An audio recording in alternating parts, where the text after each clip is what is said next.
Hello students and welcome to Pep Talk Info. So KEA ಇಂದ ಹೊಸದು update ಬಂದಿದೆ. That is ಯಾರ್ಯಾರು CBSE, ICSE ಬೇರೆ ಅದರ್ ದನ್ ಕರ್ನಾಟಕ ಬೋರ್ಡ್ಸ್ ಇಂದ ನೀವು ಸೆಕೆಂಡ್ ಕ್ಲಾಸ್ 12 ನ ಕ್ಲಿಯರ್ ಮಾಡಿದೀರಾ, you have to enter your marks. ಇವಾಗ ಎಲ್ಲರಿಗೂ ಇರೋ ಪ್ರಶ್ನೆ ಏನು ಅಂದ್ರೆ, ಡ್ರಾಪರ್ಸು ಮಾರ್ಕ್ಸ್ ನ ಎಂಟ್ರಿ ಮಾಡಬೇಕಾ ಅಂತ ಕೇಳ್ತಿದ್ದಾರೆ.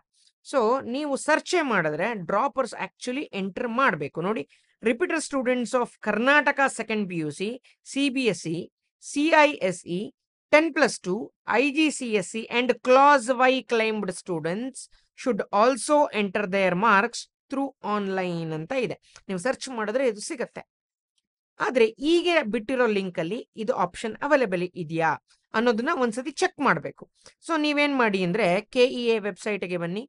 ಸೊ KEA ವೆಬ್ಸೈಟ್ ಅಲ್ಲಿ ಈ 3 ಡಾಟ್ಸ್ ಮೇಲೆ ಕ್ಲಿಕ್ ಮಾಡಿ. ಸೊ ಇಲ್ಲಿ ಅಡ್ಮಿಷನ್ ಅಂತ ಇದೆಯಲ್ಲ, ಸೊ UGCET 2025ಗೆ ಬನ್ನಿ. ಸೊ ಇಲ್ಲಿ ನೋಡಿ ಯಾರ್ಯಾರು ಎಂಟ್ರಿ ಮಾಡಲೇಬೇಕು ಇವಾಗ ಕೊಟ್ಟಿರೋ ಲಿಂಕ್ ಅಲ್ಲಿ ಅಂದ್ರೆ, if you are from other state other than Karnataka, class 12 ಅಥವಾ ಸೆಕೆಂಡ್ PUCಗೆ ಈಕ್ವಲೆಂಟ್ ನ ಪಾಸ್ ಮಾಡಿದ್ರೆ ನೀವು, ಜೊತೆಗೆ CBSE, ICSE ಅವರಿಗೆ ಈ ಲಿಂಕ್ ಅನ್ನ ಪ್ರೊವೈಡ್ ಮಾಡಿದ್ದಾರೆ. If you are a dropper, kindly come to this link. Dropper ಆಗಿದ್ರು ಪರವಾಗಿಲ್ಲ, ಲಿಂಕ್ಗೆ ಬನ್ನಿ. ಸೊ ನೀವು ಕ್ರೆಡೆನ್ಷಿಯಲ್ಸ್ ಕ್ಲೀನ್ ಆಗಿ ಕೊಡಿ. If there is provision please enter. ಯಾಕೆಂದ್ರೆ ಎಂಟರ್ ಮಾಡಕ್ಕೆ ನಿಮಗೂ ಕೊಡ್ತಾರೆ, ಬಟ್ ಇದೇ ಲಿಂಕ್ ಅಲ್ಲಿ ನಿಮಗೆ ಕೊಟ್ಟಿದಾರಾ ಇಲ್ವಾ ಅನ್ನೋ ಇನ್ಫಾರ್ಮೇಶನ್ ಕಂಪ್ಲೀಟ್ ಆಗಿ ಕೊಟ್ಟಿಲ್ಲ. ಸೊ ಒಂದ್ಸತಿ ಲಾಗಿನ್ ಆಗಿ ನೋಡಿ. If there is provision to enter the marks, you enter.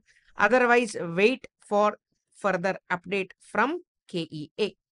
ಆಯ್ತಾ?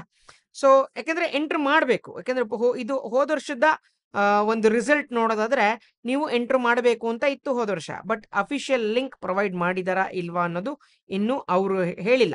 ನಿಮಗೆ ಅಂತ ಸಪರೇಟ್ ಆಗಿ ಲಿಂಕ್ ಕೊಡ್ತಾರಾ ಅನ್ನೋದು ಅವ್ರು ಇನ್ನೂ ಹೇಳಿಲ್ಲ. So let us wait, are you check it here.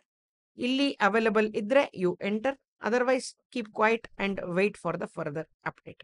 So that was a shortest update. So ನಿಮಗೆ ಇನ್ನೂ ಫರ್ದರ್ ಅಪ್ಡೇಟ್ಸ್ ಬೇಕು ಅಂದ್ರೆ ನಮ್ಮ ಚಾನಲ್ನ ಸಬ್ಸ್ಕ್ರೈಬ್ ಮಾಡಿ. I will meet you guys in the next video. Until then, have a nice day. Bye.